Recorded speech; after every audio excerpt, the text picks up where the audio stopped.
John Gibson, formerly an anchor on the Fox News Channel. John Gibson, formerly an anchor on MSNBC.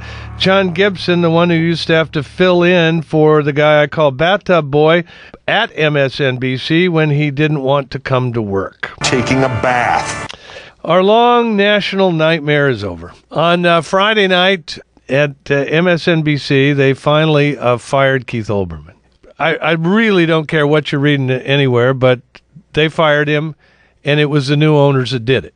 I mean, it's absolutely absurd things on the internet about this one. I love from TV Newser, the Bible, the gossip Bible of everybody in television. No, Comcast didn't fire Keith Olbermann. Blah, blah, blah, blah, blah, blah, blah, blah, blah, blah, down to the bottom. Comcast does not yet have the authority to fire anybody at NBC, let alone MSNBC's top-rated host. Well, they take over. I mean, I worked over there. The people who work there want to keep their jobs. They know who the new boss is, and they know the new boss doesn't like what a lot of them over there are doing. Especially, Brian Roberts, I believe is his name, who runs Comcast, a year ago said, when asked, well, what are you going to do about Keith Olbermann and all that mouthing off? He said, well, let's talk 12 months from now when I'm working with live ammunition. I mean, anybody who thinks Comcast didn't say to the bosses over there, clean up this mess before we walk in the door, we don't want to see that guy. Anybody who thinks that didn't happen, just out of their minds, I think. Well, they're not being realists. I mean, TV Newser doesn't know anything about TV. Everybody who works there has never worked in TV. They have no idea. When I resigned from ESPN 13 and a half years ago, I was literally given 30 seconds to say goodbye at the very end of my last edition of SportsCenter. So? Should the last edition of SportsCenter be all about you? Well, I guess it is all about him. As God is my witness, in the commercial break just before the emotional moment, the producer got into my earpiece and he said, can you cut it down to 15 seconds so we can get in this tennis result from Stuttgart?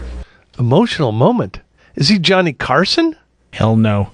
And you know what? The tennis courts from Stuttgart are more important. So I'm grateful that I have a little more time to sign off here. Oh, God. If anybody wants to know what really happened at MSNBC, go get my book, How the Left Swift-Boated America. It didn't sell any in the first place, but it now has some use other than a doorstop. Because Chapter 4 on page 85 is entitled, Who Let Keith Olbermann Off His Meds? A behind-the-curtain look at cable news. And I lay it out there as completely as I know. I worked over there. I worked with his bosses. We put MSNBC on the air. I know them very well. I know what they were doing. They were actually trying to get the monkey off their back of having been losers, third place, fourth place losers for a decade. And he came along and with that screeching and that pompous, self-important pontificating got them out of the cellar. And they were willing to whore out the network to have a little bit of success. Sources telling us the parting came as fallout from Comcast's purchase of NBC Universal, and with it, the departure of company head Jeff Zucker. All of Olbermann's protectors at MSNBC were gone, except for Phil Griffin, who wants to keep his job, and Steve Kappas, who wants to keep his job.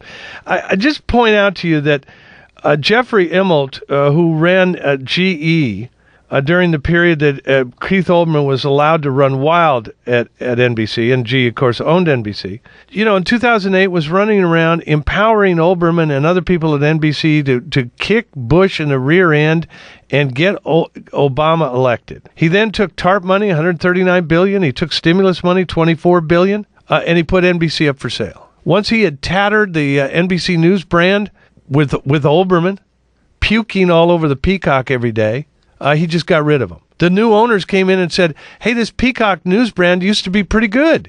Why does it suck now? Why does it look so ugly? We want what used to be NBC News. Indeed we do. And the only way to do that is get rid of that guy. Get rid of him. I mean, can you imagine anybody working under the NBC Peacock saying, Mr. President, resign? Honest to God. Can you imagine that? You're a fascist. It happened. And it happened under the watch of the people who are still running NBC News. This advice, Mr. Bush, shut the hell up. Oh, my God.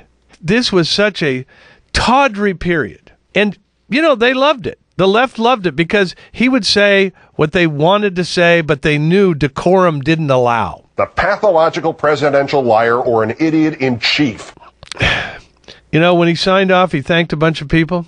2 of them dead people who couldn't step forward and say, no, I wasn't his friend. I mean, Tim Russert, my best friend, Tim Russert. Really? Tim's dead. He can't step up and salvage his reputation from that kind of insult.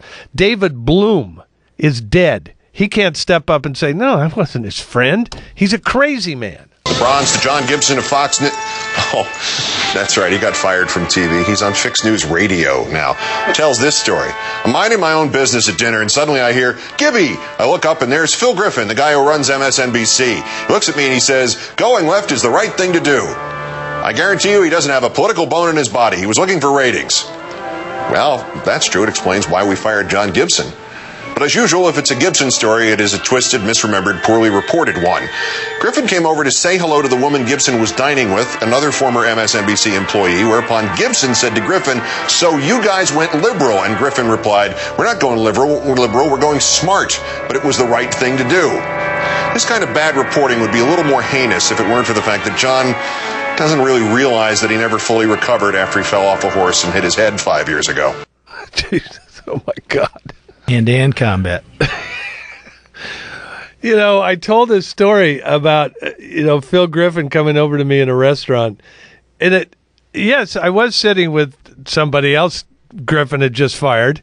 But the voice that came across the room was Gibby. And, of course, Olbermann wasn't there. And when I told the story, Olbermann was obviously insulted and went to Griffin and said, I'll quit if you don't tell me that isn't true. Once he started backing off worst persons in the world, that all downhill. It really is all downhill. He took it away, and then it came back, and then it had came back like with a parenthesis. I don't really mean it. You know what? Stop organizing life around the people who don't get the joke. Them if they don't get a joke. All right. Bill Maher was never a worst person in the world. He never found himself being attacked personally on NBC. An NBC news product. It's got the peacock on it. And you're being personally attacked with no chance to respond. It wasn't just me. I mean, he did it to a lot of people. I happen to know it's against the rules at NBC, but they waived the rules if they could get some numbers. And eventually, of course, they did. And they surpassed CNN. And now they're the number 2 network with no hope of being number 1. But, number 2 is better than number 4. Some people have said over the years, John, it's personal between... Yeah, it is. I mean... Yeah, it is. Honestly, it really is.